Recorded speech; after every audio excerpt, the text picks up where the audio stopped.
Salut et bienvenue au Pilates Move de la semaine. On va travailler nos jambes, mais sur le tapis. Donc, on va s'installer pour faire des cercles de jambes. Donc, on va commencer par se mettre sur le dos. On est vraiment dans une belle position où on garde notre petit creux au niveau de la nuque. Donc, on ajuste les cheveux au besoin. On garde notre petit creux au niveau du bas du dos. On engage déjà les abdos et les côtes. On va retrouver notre belle respiration. Inspiration en 3 dimensions, commençons dans le dos, sur le côté des côtes devant. Et à l'expiration, on resserre les côtes, on réveille nos abdos, périnée transverse oblique. Une dernière fois, on inspire. Et à l'expiration, mettez vraiment les mains sur le ventre. Je veux que tu sentes les abdos se serrer, le ventre qui essaie d'aller toucher la colonne qui ne bouge pas. Donc on se fait une toute petite taille de guêpe ici.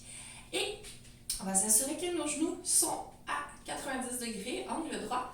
On va s'autograndir le plus possible. On va rester dans la position ici, mais on pourrait aller aussi allonger notre jambe. Donc là, si ça modifie trop la position au niveau du dos et qu'au niveau de la flexibilité, on n'arrive plus à allonger la jambe dans les airs, on peut garder les genoux à 90 degrés et ça va très bien. Donc, les abdos doivent travailler durant tout le mouvement pour stabiliser le plus possible les hanches, pour que le dos ne change pas de position, pour que les côtes évitent de sortir vers le haut. On reste engagé. On garde les épaules loin des oreilles aussi. On va mettre nos mains sur nos hanches, sur nos abdos pour voir ce qui se passe à ce niveau. Donc, on va prendre notre jambe gauche. On va l'allonger le plus possible vers le plafond. Donc, si ça donne quelque chose comme ça, avec un genou un peu en flexion, c'est pas très grave. Mais on va essayer d'aller chercher le plus possible d'extension. On peut y aller avec un pied flex, un pied pointé, un pied semi-pointé, vraiment neutre et relax, c'est pas très grave. Mais je veux la longueur jusqu'au bout de la jambe. Donc si pointé, ça permet d'aller chercher un peu plus de longueur, on peut y aller comme ça. Et sur l'expiration, on va commencer à tracer un cercle. Donc on va partir vers l'extérieur. On va tracer un petit cercle au plafond. Et on inspire, on revient. Donc je veux un cercle lent. Ça va prendre une respiration. Tracer notre cercle. Et là, pensez à ce qui se passe sous les mains. Est-ce que les abdos ont lâché? Est-ce que le dos cambre? Est-ce que tout bouge quand le cercle est tracé? Donc, comme on fait des petits cercles en ce moment, ça devrait être stable au niveau du bassin, du bas du dos. Les abdos devraient être super engagés. On va faire un dernier cercle et on va essayer d'engager un peu plus la jambe. Donc, je veux l'intérieur de cuisse et je veux les fessiers qui travaillent quand on bouge ici. Tout est engagé, on a de la longueur, on essaie de s'autograndir au niveau du tronc.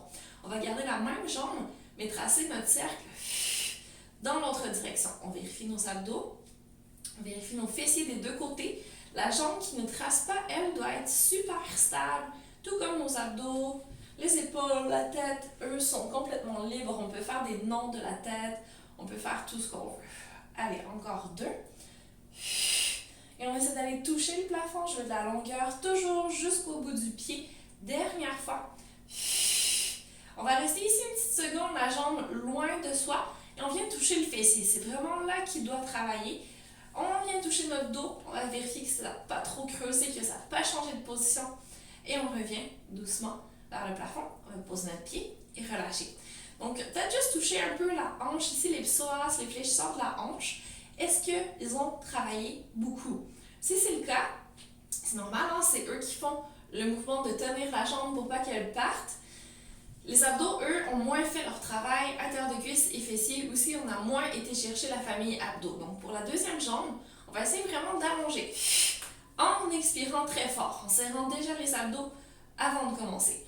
On serre un petit peu l'intérieur de cuisse, on va chercher un peu plus le fessier. On s'autograndit jusqu'au sommet du crâne, jusqu'au bout des orteils et des doigts de pied. Presse la jambe de l'autre côté, la jambe gauche dans le sol et c'est parti. Premier cercle petit.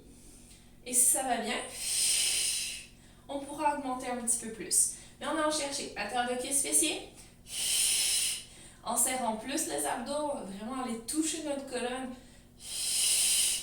Les bras, eux, sont relax. On pourrait les mettre au plafond. On pourrait les mettre en croisé sur la poitrine pour être sûr de rester hyper relax. Et il ne se passe aucun changement au niveau du tronc, toujours aussi solide.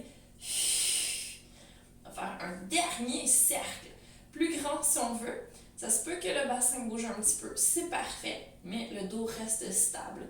Et on inverse notre mouvement. avec plus de longueur que jamais. Plus de jambes, fessiers, haltères de cuisses en particulier.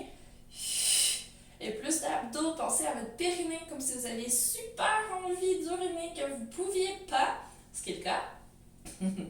Encore 2. Rentrez votre nombril comme si vous étiez vraiment trop serré dans vos pantalons. Vous n'aviez pas le choix. Dernière fois.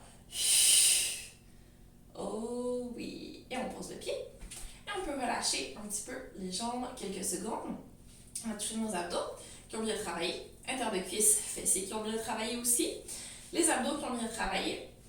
Le haut du corps était un petit peu moins sollicité dans ce mouvement.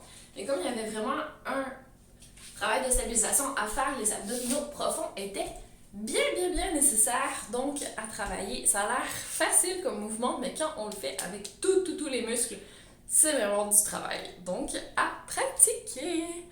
Amuse-toi en faisant et on se redonne des nouvelles très bientôt.